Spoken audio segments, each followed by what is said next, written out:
BJP के B team है, और यहां आके बोलते हैं चेन्नई में स्टालिन साहब को बोलते हैं आप बीजेपी के बी टीम है, और तेलंगाना आए तो यहां बोलते हैं केसीआर बीजेपी के बी टीम है। मैं पूछना चाहता हूं आपसे, आपको सोचने के लिए मजबूर करना चाहता हूं, गुजारिश है आपसे, सोच के समझ के आप वोट दीजिए। कौन है बीजेपी के साथ मिला जुला आदमी? एक बार आप तेलंगाना में एक बार आप सोचिएगा, आप एक मिनट के लिए गौर करिए।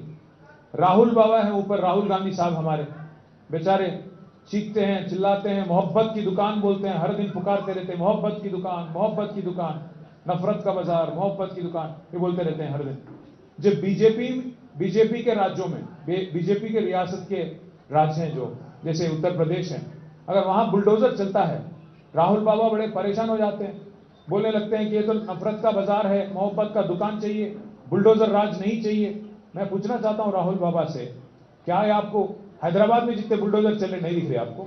हैदराबाद में जितने गरीबों के घर गिरा डाल रहे वो नहीं दिख रहा आपको? यहां बुलडोजर चली तो अच्छी बात है, वहां बुलडोजर नहीं चली तो अच्छी बात नहीं है। दूसरी बात, राहुल बाबा बोलते हैं कि गुजरात मॉडल बेकार है। यहां रेवंत रेड्डी साहब क्या बोल रहे हैं? रेवंत बाबा, गुजरात मॉडल शानदार है, गुजरात हमारे लिए मिसाल है, साबरमती उन्होंने बनाया, मैं मुसा बनाता हूं, यहाँ के गरीबों को निकाल फेंकता हूं और जो भी करना है करता हूं, मनमानी करता हूं। राहुल बाबा ऊपर बोलते हैं कि चौकीदार चोर है। रेवंत रेड्डी साहब क्या बोल रहे हैं? चौकीदार चोर नहीं है, बड़े भाई है। चौकीदार चोर नहीं है, बड़े भाई है। राहुल गांधी बोलते हैं अदानी फ्रॉड है। रेवंत रेड्डी क्या बोलते हैं? अदानी फ्रेंड है। रेड कारपेट वेलकम है अदानी साहब के लिए। राहुल गांधी साहब सीबीआई को खराब चीज बोलते हैं। राहुल गांधी साहब ये कहते हैं कि सीबीआई जो है बीजेपी के पॉकेट इंस्टीट्यूशन है, पर रेवंत रेड्डी साहब उसी सीबीआई को आज केस दे रहे हैं तेलंगाना में, केसीआर साहब को अंदर डालो बोल के। तो इसीलिए मैं आपको सोचने के लिए मजबूर करना चाहता हूं और एक और चीज भी पूछना चाहता हूं। हाल ही में जब राज्यसभा में हमारे फ्लोर लीडर सुरेश रेड्डी साहब भी यहीं पे हैं राज्यसभा के, वक्फ अमेंडमेंट एक्ट लाया गया था बीजेपी की हुकूमत की तरफ से, तो जब अमेंडमेंट बिल आई थी तो हमारी पार्टी ने उसकी मुखालिफत की, उसके खिलाफ 4 वोट हमारे थे राज्यसभा में, चारों के 4 वोट दिए हम, और साथ ही साथ कस के बोले कि नहीं करना, ये नहीं करो, अच्छी बात नहीं है, कंसल्टेशन करो, कंसेंसस लाओ, और कुछ हो सका तो हर किसी के दिल में जो एक सवाल है उसकी जवाब देने की आप कोशिश करो। यही सुरेश रेड्डी साहब बोल रहे थे, पर हो गया, क्योंकि उनके पास ताकत है, बीजेपी के पास, हो गया, बिल पास हो गया। आपसे पूछना चाहता हूं, यहां पे काफी सारे दानिशमंद लोग हैं, आप काफी सारे सोच के समझ के सियासत समझने की कोशिश करने वाले हमारे भाई बहन से पूछना चाहता हूं, पूरे हिंदुस्तान में 28 रियासतें हैं, इन 28 रियासतों में सिर्फ 3 जगह कांग्रेस की हुकूमत है। आपको पता है कि बिल पास होने के बाद, वक्फ अमेंडमेंट बिल, कौन सी पहली रियासत है हिंदुस्तान में जिन्होंने यहां पे जीवो ला लिया उस कानून को लागू करने के लिए? पहली हुकूमत हिंदुस्तान में, कोई बीजेपी हुकूमत नहीं थी, कोई बीजेपी रियासत नहीं थी। पहली रियासत जो वक्फ कानून को बदलने के बाद लागू करने की कोशिश करने वाली हुकूमत थी तेलंगाना की हुकूमत। उन्होंने जीवो लाया यहां पे। क्या जल्दी थी भाई आपको? इतने में कोर्ट स्टे दे दिया सुप्रीम कोर्ट, तो अलग बात है।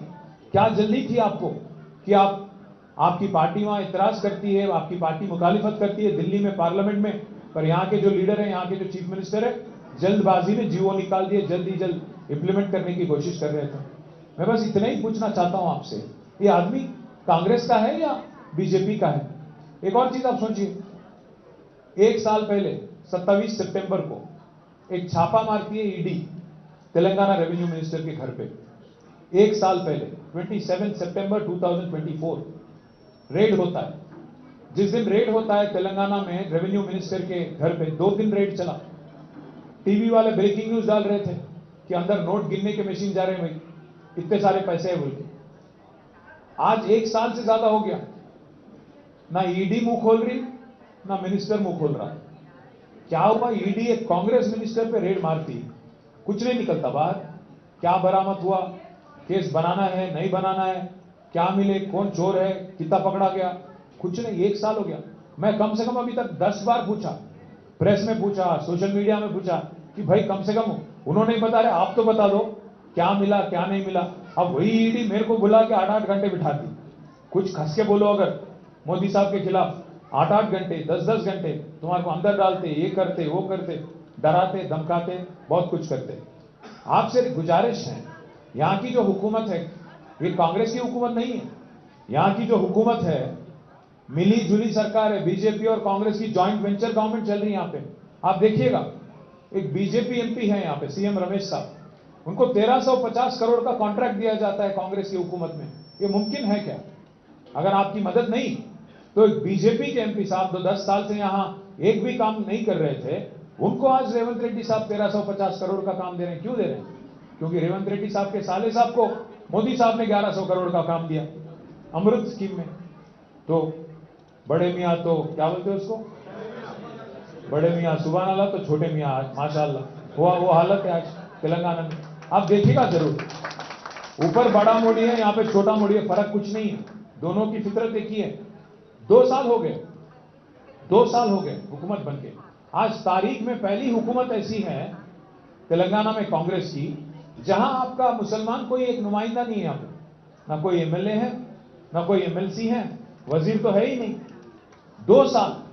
मैं पूछना चाहता हूं राहुल बाबा से, क्या यही है आपकी मोहब्बत की दुकान, जहां एक भी आपको आदमी नहीं मिला काबिल? अगर सीएम साहब से पूछते हैं तो सीएम साहब कहते हैं कि भाई आप एमएलए नहीं जिताए, एमएलए नहीं जिताए भाई, पर अगर 6 एमएलसी बनाए आप एमएलए के जरिए 2 साल में, 2 साल में 6 एमएलसी बनाए आप, एक काबिल आदमी नहीं मिला।